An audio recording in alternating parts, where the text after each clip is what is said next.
Bonjour et bienvenue pour ce nouvel épisode de la série à chaud. Le film d'aujourd'hui est Terminator Genisys, film réalisé par Alan Taylor, réalisateur notamment connu pour avoir réalisé le creux mais spectaculaire Thor 2, Le Monde des Ténèbres, et puis il a bossé sur pas mal de séries télé aussi.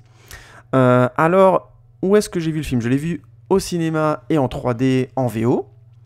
Le public était plutôt dedans, et moi aussi, en fait, parce que les idées du scénario, de ce scénario malin qui revient en fait sur le terrain de Terminator 1, et ben, moi je trouve que ça fonctionne plutôt bien. On est bien dedans, le film tire pas trop en longueur les explications du pourquoi, du comment, ou alors il le fait de manière assez intelligente pour que, personnellement, je me suis senti bien dedans. Ça m'a vraiment pas posé de problème.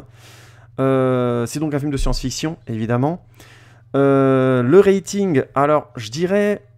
En dessous de 12 ans, c'est peut-être un peu chaud, peut-être un poil violent, même si c'est pas gore, quoi. Voilà.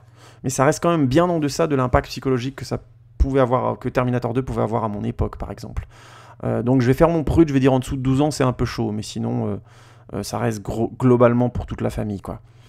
Alors, allons dans le vif du sujet. Est-ce qu'il faut voir ce film?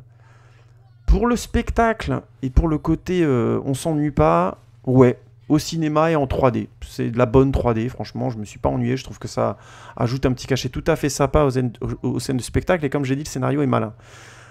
Par contre, ce que je pense de ce film, il est sympa, il va rester dans la bonne moyenne, il est bien meilleur que le précédent, par exemple, Terminator, mais je le mettrai pas non plus au niveau de Terminator 3, je le mets légèrement derrière, parce que le casting, je trouve pas au niveau, quoi. Là, Emilia Clarke, elle est bien, c'est une bonne actrice, mais le couple qu'elle forme avec, j'ai oublié le nom d'acteur, c'est vraiment pas par manque de respect, mais j'ai oublié, qui joue Kyle Reese, ou bien même celui qui joue John Connor, c'est des bons acteurs, mais je trouve qu'ils imprègnent pas vraiment le personnage. Alors est-ce que c'est parce que c'est mal écrit, ou est-ce que c'est eux? Ça c'est difficile à déterminer, je vais pas faire mon malin là-dessus, mais moi personnellement je trouve vraiment que maintenant que j'ai vu le film il y a 2-3 semaines, je reste un peu à quai. Je suis pas emballé, quoi. Il y a que Schwarzy qui me touche vraiment dans le film en cabotinant encore une fois sur son personnage de vieux Terminator, et ça fonctionne, je trouve, plutôt bien avec des effets 3D assez dingues.